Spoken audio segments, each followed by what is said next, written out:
Find your next fall adventure in Fairfax County at the National Museum of United States Army. Take a turn on the tank simulator. Feel your seat rumble in their 300-degree theater. Then step outside to enjoy the fall colors from their outdoor dining area and rooftop Medal of Honor garden. Discover your fall adventure at the National Army Museum. Open 7 days a week. Free admission and parking right off I-95. Get free tickets at usarmymuseum.org.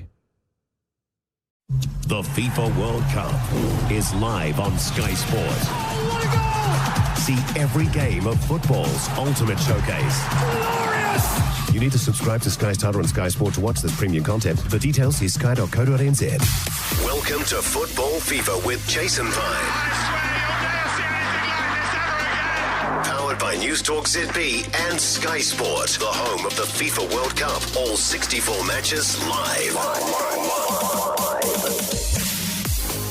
Hi there and welcome into Football Fever, your daily World Cup podcast in association with Sky Sport. Jason Pine and David Choate wrapping today's second semi-final, France v Morocco on Sky Sport. They still have their hands on the trophy. Only Messi, magical Messi, and Argentina can wrestle it from them now. Only Messi. Well, even in the wake of a final whistle, we're talking about Messi already. But Allez les Bleus, Choate, they're through. Did they deserve it? Yeah, probably. Yeah, they did. But hats off to the Atlas Lions, Morocco. They came, they roared. They didn't get their prey in the end, but they've made a few friends, and they were well-worthy semi-finalists, I thought. Yeah, going to pay tribute to Morocco a little bit later on. But for France, their fourth final in the last 7 World Cups, 98, 06, 2018 and 2022. First team to reach successive finals since Brazil in 98 and 02. First European side to reach successive finals since Germany in 86 and 1990. We know that no team has won back-to-back World Cups since that wonderful Brazilian side of 58 and 62. From what you saw this morning, what chance do you give France of breaking that 60-year duck? Every chance. I think the final is poised, and the French certainly have enough weaponry to go into that final with some confidence. Lloris, I think, also would become the first captain if he was able to lift the trophy twice. That'd be big. They're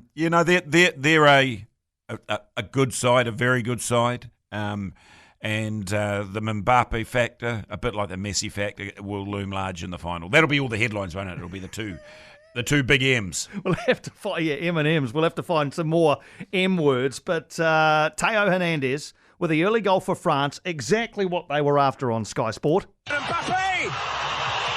Does get his shot away, and Hernandez coming in!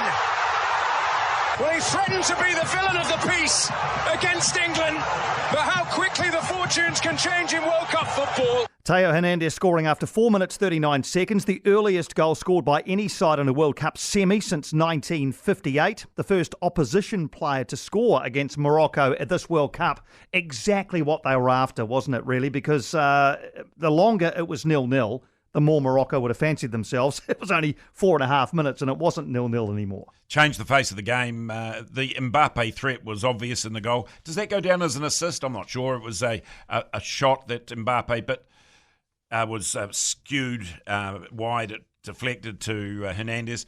But you'd have to say all the attention goes on Mbappe in the box, doesn't it? If you're a defender, everything gravitates towards him, and it left Hernandez free. And he tucked it away tidily in the end. He's got his leg right up, Jody. I'll pull a hammy doing that. Yeah, no, it was tidy. It was semi bicycle-ish. It was he had to open his legs and show all his class, bro. I think that's what we'd say.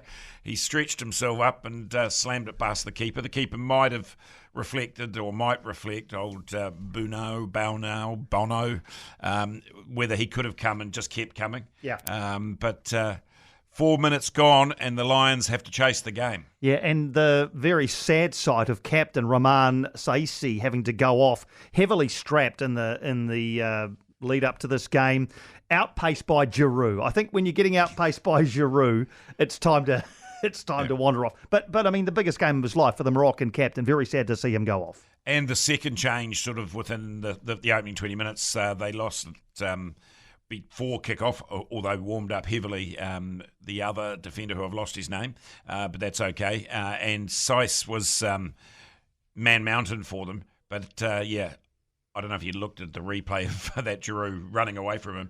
Giroud might keep that for his highlights reel. He's outpacing someone. That, as you say, that won't happen very often, but he was definitely struggling, heavily strapped. And it was 20 minutes in, he gave way. And again, respect to the Moroccans, but they were running on fumes and they were running out of fresh legs and they were running out of fit players. And that's two changes in your defensive unit, which made them all the more vulnerable. But even given that, they were 1-0 behind, as I say, behind for the first time in the tournament. They had to come out across the game, and up until France scored their second goal with about 10 minutes to go, they kind of kept themselves in it, didn't they? Yeah, I felt like certainly the first, or that sort of middle 20 minutes in the second half, I thought they're going to score here. They're going to get one, because they were getting in behind down in the little channels inside the box. There were harem-scarum moments without there being real clear opportunities, I suppose.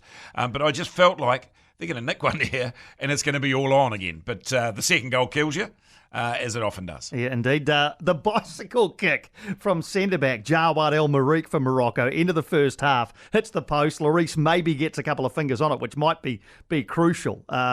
He was the one, I think, who perhaps was slightly at fault for the first goal, and that he let Griezmann get away from him. But a bicycle kick from a centre-back, you don't see it every day. No, you don't. That was just before half-time, was it not? And I think Andy Townsend said in commentary he felt like the French needed to get that second goal before half-time, because that's probably when they were having their best spell.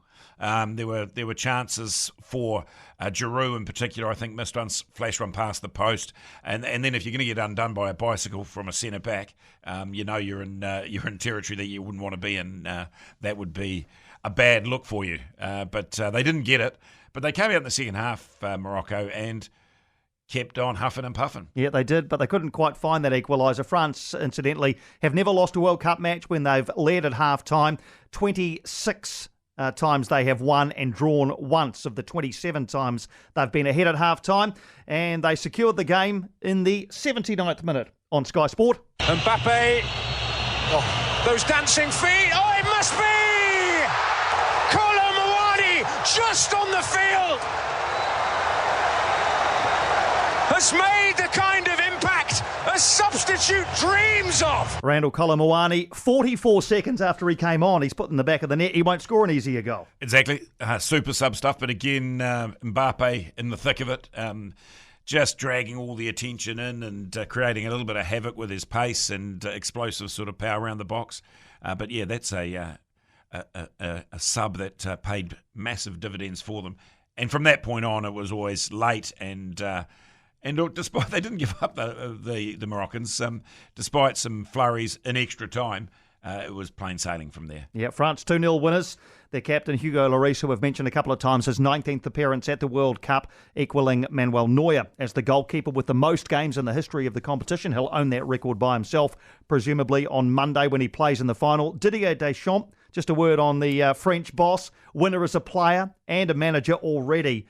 I mean, They'll put a statue of him in the Champs-Élysées, won't they? Yeah, he's well-loved in France, or becoming even more well-loved in France.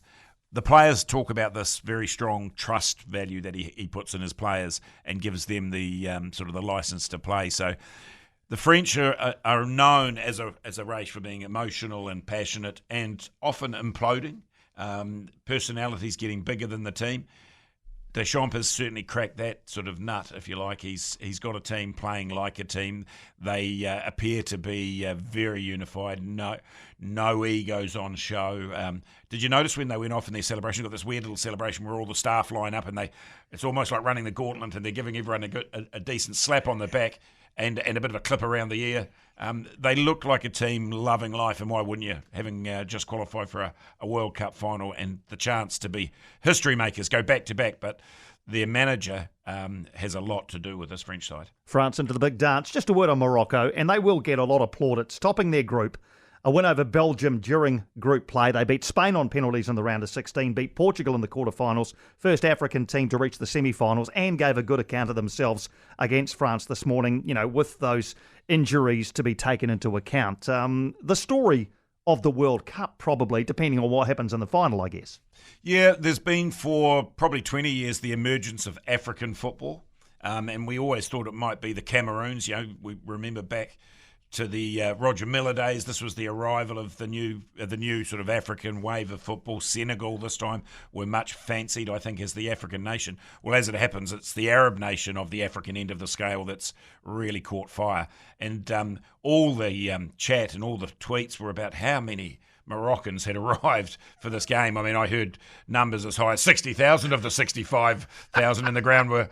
I'm not sure that was true, but there might have been 60,000 who arrived to be part of the action. So Arab football was very much to the fore. To me, that's going to be the story, the arrival of the Arab football wave, because these players are playing across very good leagues. You look at all the teams they play in, Piney. They're across all the good leagues: the Bundesliga, the Spanish leagues, the Premier League, and they will have added value to their individual worth. There's no doubt about that.